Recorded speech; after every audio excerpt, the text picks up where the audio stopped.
আমাদের জীবনে একটা সামান্য কথার গুরুত্ব কতখানি সেটা নিশ্চয়ই আমরা সবাই জানি। সেটা নতুন করে কি আর বলতে লাগে? মানুষ যতই সুন্দর হোক না কেন, তার ব্যবহার, তার কথাবার্তা যতটা সুন্দর, সেটাই তার পরিচয় হয়ে ওঠে।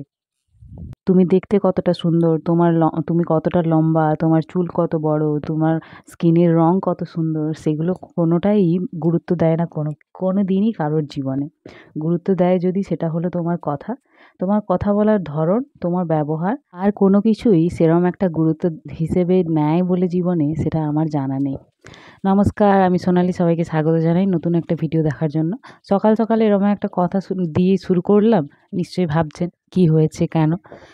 তেমন কিছু ভাববার নেই, বিষয়টা জানাচ্ছি একটু পরে। তার আগে বলে দিই, আজকে আমাদের ঘাট মানে যেদিন নখ চুল মানে কাটা হয় আর কি, তো সেই দিনকেই বলেছিলাম আগের বারে যে সকাল সকাল রান্না করে নিতে হয়, যেহেতু কাজ শুরু হয়ে যাবে। যতক্ষণ না সেদিকের কাজ শেষ হয় ততক্ষণ আর উনুন মানে যে কোনো উনুন গ্যাস জ্বলবে না। তো তারপরে তো আর করলে হয় না, সেই ৩টে ৩:৩০, যেহেতু আমাদের বাকুলটা অনেক বড়, অনেক মানুষজন, তো সব কিছুই ছেলেদের বিশেষ করে একটু টাইম লেগে যায় চুল দাড়ি কাটতে। তো সেরকম করে ৩টে ৩:৩০ তো বেজেই যায়। তারপরে রান্না করলে আর খাবো কখন? সেই জন্য এখন বাজে ৬:৩০ মতো। সকাল সকাল রান্না বসিয়ে দিয়েছি। রাতের বেলায় মুগ ডাল মানে হালি মুগ ভিজিয়ে রেখেছিলাম। আগে থেকেই ভেবে রেখেছিলাম যে রুটি আর তড়কা বানাবো। তো সাথে বানাচ্ছি ওই মুগ ডালের তড়কা, রুটি আর আলুর দমের সাথে পরোটা। আটাটা একসাথেই মেখেছি।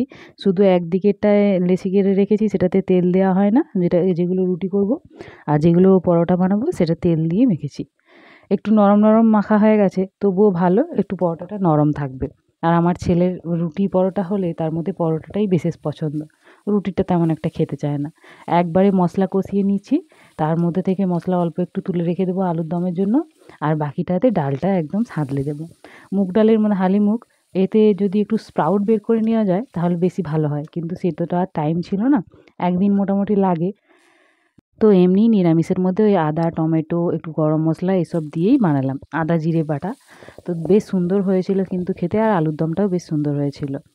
আর এদিকে রান্নাবান্না প্রায় হয়েই এসেছে। কেন এত তাড়াহুড়ো করছি? একটু দেরি করে বসালেও হতো।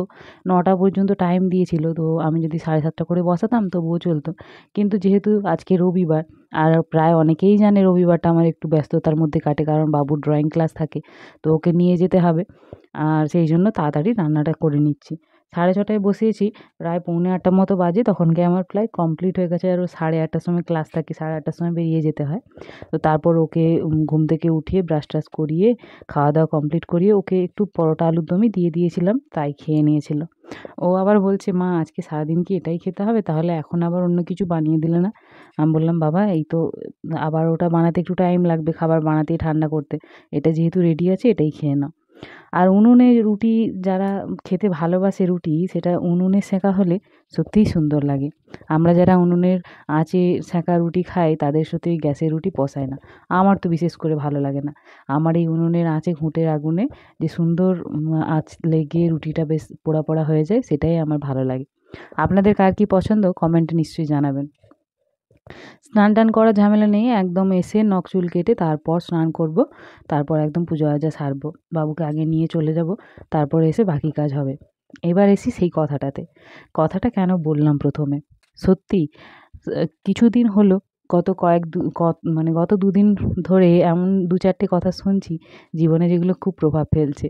সত্যি কথায় আছে না যে কথা বলার আগে আমাদের বন্দী, কিন্তু কথা বলার পরে তুমি কথার বন্দী হয়ে যাও। কারণ তুমি যেই কথাটা বলে দিলে সেই কথাটা তো আর ফেরত নিতে পারবে না। সেটা কিন্তু প্রভাব ফেলে দিল যাকে বললে তার জীবনে।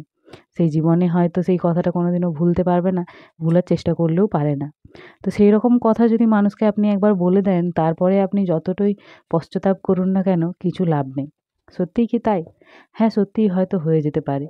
কিন্তু আমি একটা কথা ভাবি, মানুষের সাথে আমরা একসাথে জীবন কাটাই কী করে? হয়তো আমরা তো একদম সাধুপুরুষ নয় যে কেউ কাউকে আঘাত দিয়ে কথা বলি না কোনোদিনও। নিশ্চয়ই বলা হয়েছে কাউকে না কাউকে। অবশ্য নিজের কাছের মানুষটিকে হয়তো বেশি করেই আঘাত দেওয়া হয়। সেই জন্যই বলছি, আমরা একসাথে থাকি সেইটা নয় যে আমরা ভুলে যাই কথাগুলো।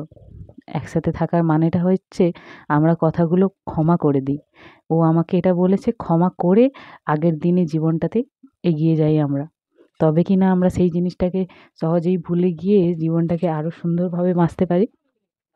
এটা আমার একদম নিজস্ব ধারণা। আপনারা কে কী ভাবেন সেটার ওপরে আমার কোনো কন্ট্রোল নেই, কিংবা আমি চাইবো না যে আমার ভাবনাগুলো আপনারা নিজেদের ওপর চাপিয়ে নিন। তো বাবুকে ক্লাস থেকে নিয়ে চলে এসেছি। রান্নাবান্না করে যেহেতু চলে গেছিলাম, বাসন-টাসন ধোয়া হচ্ছিল না। এসে এগুলো পরিষ্কার করে, যেগুলো কাচাকুচি করার আছে লাস্ট মোমেন্টে সেগুলো করে নিয়ে তারপর একদম যাবো। কারণ এসে তো আবার কোনো জিনিসের ছুটি নেই, একদম সেখানেই ঘাটে স্নান-টান করে আসবো। আজকের ভিডিওটা এখানেই শেষ করছি। ভালো লাগলে শেয়ার করবেন। দেখা হচ্ছে পরের একটা ভিডিওতে। টাটা।